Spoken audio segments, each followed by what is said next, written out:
Le corner qui va arriver. Attention, le corner et le gardien qui boxe le ballon. C'est bien fait.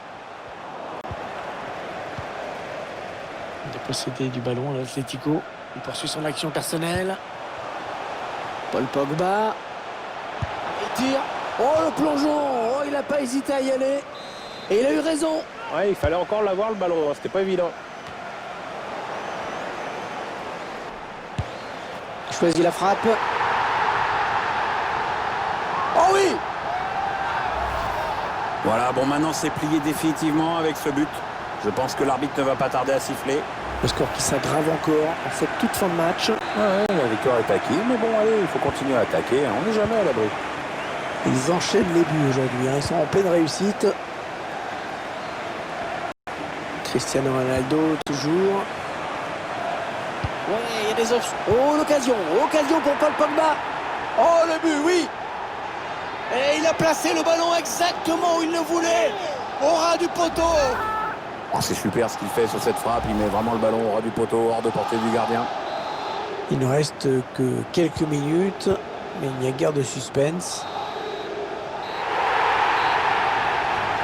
Et voilà, c'est terminé, Pierre. C'est terminé. Et c'est un moment historique pour le Paris Saint-Germain qui remporte enfin cette UEFA Champions League. Ouais, c'est magnifique. À force de rêver plus grand, comme le dit le slogan du club, le PSG y est enfin arrivé. Après tant d'investissements, tant de déceptions, ça y est, ils sont champions d'Europe. Une ligne de plus dans le palmarès, mais certainement la ligne la plus importante, écrite en lettres d'or. En or massif même. Et regardez cette joie qui fait plaisir à voir. Le Paris Saint-Germain champion d'Europe. Alors ça va être le moment historique, hein.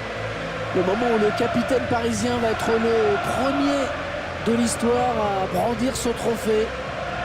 Ah, maintenant, je suis bien curieux de voir comment la France va réagir à ce triomphe Hervé. Bon, il va y avoir tous les supporters parisiens qui vont évidemment être ivres de joie.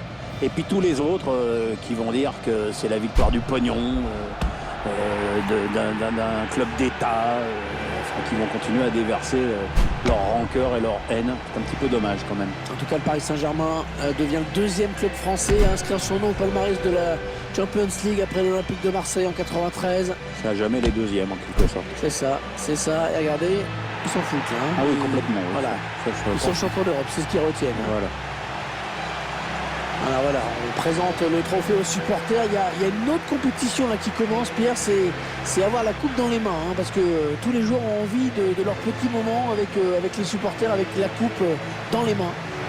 Ouais, ça doit être un moment très important. J'avoue que je me rends pas bien compte si c'est important d'avoir la coupe dans les mains à ce moment-là ou pas. Ah bah ça permet de faire des photos, d'avoir une photo de soi comme ça. C'est un moment historique quand même.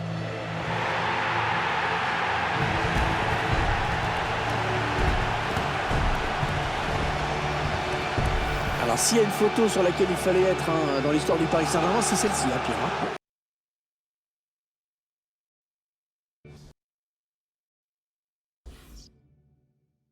C'est sûr que ça, c'est un moment important. Moins important que le match, mais important quand même.